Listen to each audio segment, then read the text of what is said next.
Most people believe that being kind is always a good thing. We are taught from a young age to share our toys, help our neighbors, and put the needs of others before our own. In a perfect world, this would make everything better. However, kindness has a hidden side that people rarely talk about.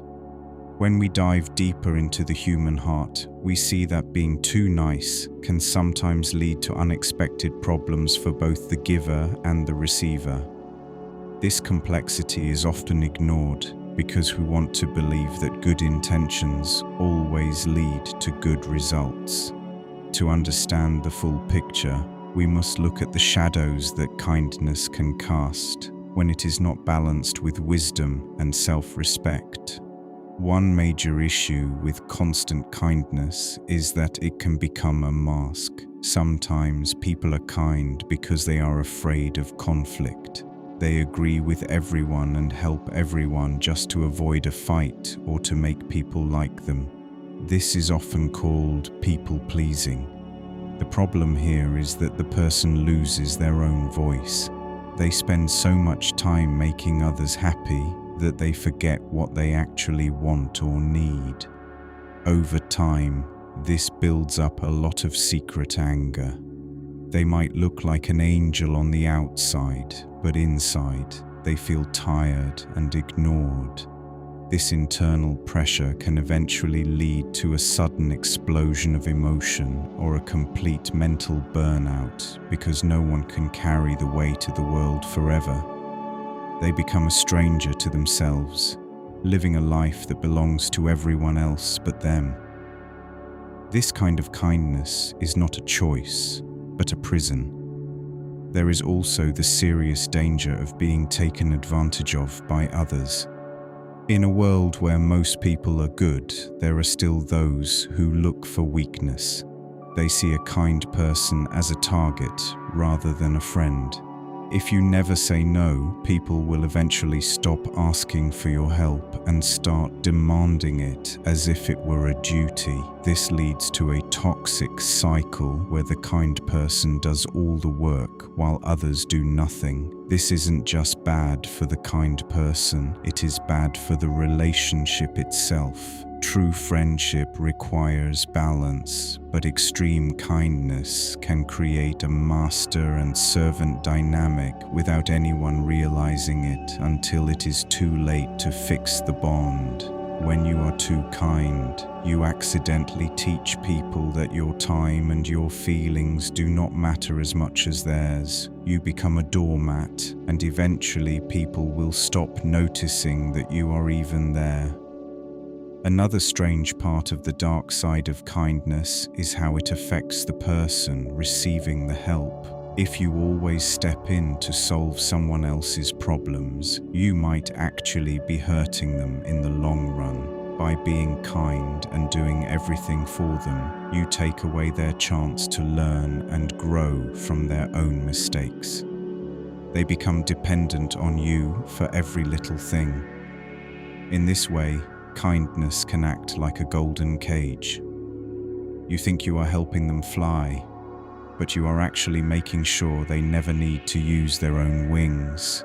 They become weak because they never had to be strong, and that is a heavy price to pay for someone else's comfort. Helping someone too much can steal their dignity and their sense of achievement. It creates a dynamic of helplessness that can ruin a person's potential for the rest of their life. Furthermore, we must consider the social pressure of being the nice one in a group. When you have a reputation for being infinitely kind, you are no longer allowed to have bad days.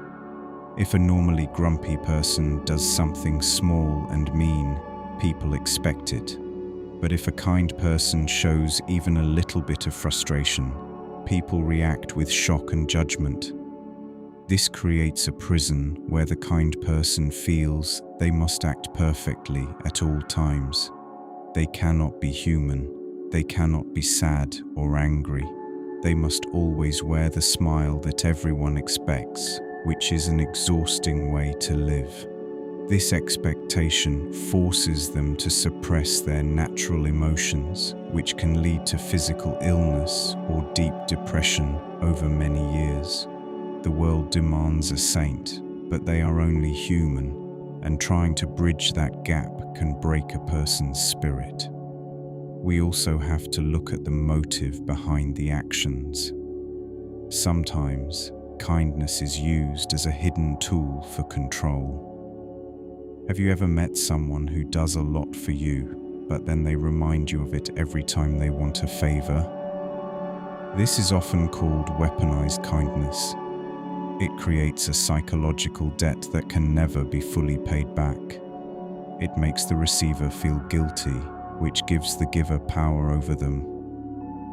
This isn't true kindness at all. It is a transaction disguised as a gift. It is a way to manipulate people into doing what you want while still looking like a hero to the rest of the world. This type of kindness is actually a form of shadows and mirrors, where the giver is only looking at their own reflection and their own needs. There is also the problem of dishonest kindness. Sometimes we are kind because we don't want to hurt someone's feelings with the truth. We give fake compliments or stay silent when we see a friend making a big mistake.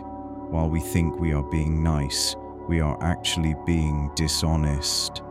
By avoiding the truth to keep things peaceful, we allow the people we care about to continue down a bad path. In this case, our kindness is actually a form of selfishness because we are choosing our own comfort over the other person's growth. Real love often requires saying things that are hard to hear. Without honesty, kindness is just a thin layer of sugar over a bitter pill. The impact of excessive kindness on family life can also be devastating. Imagine a parent who is so kind that they never discipline their child. They want their child to be happy every second of the day.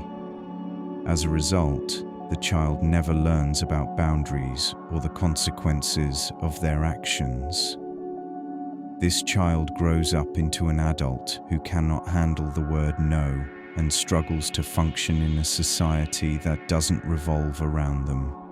The parent thought they were being kind, but they were actually failing to prepare their child for reality. This is the ultimate irony of the dark side of kindness. It can come from a place of pure love and still cause massive destruction. In professional environments, the dark side of kindness manifests as a lack of leadership. A kind manager might refuse to give negative feedback to an employee who is performing poorly because the manager wants to be nice and avoid hurting the employee's feelings. The rest of the team has to work harder to make up for the poor performance. Eventually, the best workers leave because they feel the situation is unfair. The manager's kindness towards one person becomes an act of unkindness toward the entire team. This shows that kindness without justice is often just a form of weakness that hurts everyone involved. To live a healthy and balanced life, we need more than just kindness. We need boundaries and self-respect. Being a good person does not mean you have to be a doormat for others to walk on. It means knowing when to help and when to let someone help themselves. It means being honest about your feelings instead of hiding behind a polite smile that feels fake. True kindness is strong, not weak. It involves the courage to tell the truth even when it is uncomfortable. It knows that sometimes the kindest thing you can say to someone is a firm no, because that no allows both people to remain independent and honest. Kindness should be a choice made from a place of strength, not a habit born out of fear or a need for validation. We must also learn to be kind to ourselves. Many people who are famous for their kindness to others are actually very cruel to themselves. They judge their own mistakes harshly and never give themselves the rest they need. If your kindness does not include yourself, it is incomplete. You cannot pour from an empty cup, and if you give until there is nothing left, you will eventually become bitter and resentful. Self-kindness is the foundation upon which all other kindness should be built. It is the anchor that keeps you from being swept away by the needs and demands of the world. Ultimately, the dark side of kindness teaches us that balance is the most important thing in life. Just as a garden needs both sun and rain, a human soul needs both the ability to give and the strength to protect itself. When we find that middle ground, our kindness becomes more meaningful because it is sincere and sustainable.